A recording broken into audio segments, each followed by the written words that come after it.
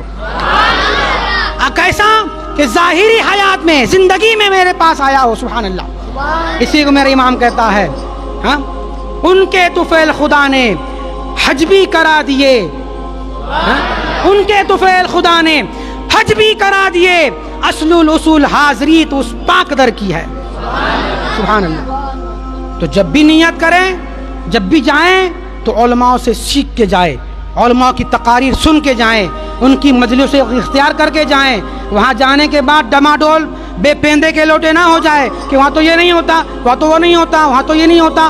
ارے سب ہوتا ہے، سب ہوتا ہے، عاشق کرنے والے سب کرتے ہیں، ہاں، کرنے والے سب کرتے ہیں، جو نہیں کر رہا ہے وہ ان کی منمانی ہے، جو کیا جا رہا ہے وہ یقیناً بعین قرآن کا مفہوم اور حدیث کی ترجمانی ہے۔ الغرض کہنے کی بہت سی باتیں، مگر یہ کہ رسول اللہ کی بارگاہ میں حاضر ہو تو اس نیت کے ساتھ کہ ہم حضور کی ظاہری زندگی میں جس طرح ادب کا خیال ہو اسی طرح حاضر ہو رہے ہیں۔ فوٹو کھینچنے میں، ویڈیو بنانے میں نہ لگے، بلکہ ادب کا لحاظ رکھیں، خیال کرے، نگاہ کو نیچے رکھنے کی کوشش کرے، اور خیال کرے کہ سرکار ہمیں دیکھ رہے ہیں، اور دعا کرے مولا حضور کے صدقے میں ہمیں معاف فرما دے، اور پھر حضور سے بھی کہے یا رسول اللہ میں مجرم ہوں، آقا مجھے ساتھ لے لو، کہ رستے میں جا بجا، کہ ہیں رستے میں جا بجا تھانے والے، یا رسول اللہ آپ کرم کی نظر اٹھا دیجئے، انشاءاللہ لوجد اللہ تواب الرحیم۔ اللہ کی شان یہ ہے کہ وہ چاہے تو یہاں مسجد میں دعا قبول کرے نہ کرے، آپ کسی مسجد میں اور جائیں دعا قبول ہو نہ ہو، کسی اور مجلس میں دعا قبول ہو نہ ہو، مگر قرآن یہ کہہ رہا ہے لوجد اللہ تواب الرحیم، رسول اللہ کی بارگاہ ہوگی، تم دعا کرنے والے ہوگے، سرکار سفارش فرمائیں گے، قرآن کہتا ہے لوجد اللہ تواب الرحیم، تو ہم ضرور بھی ضرور تمہاری دعا کو قبول کرنے والے ہیں۔ وما علینا الا البلاغ۔ السلام علیکم ورحمۃ اللہ۔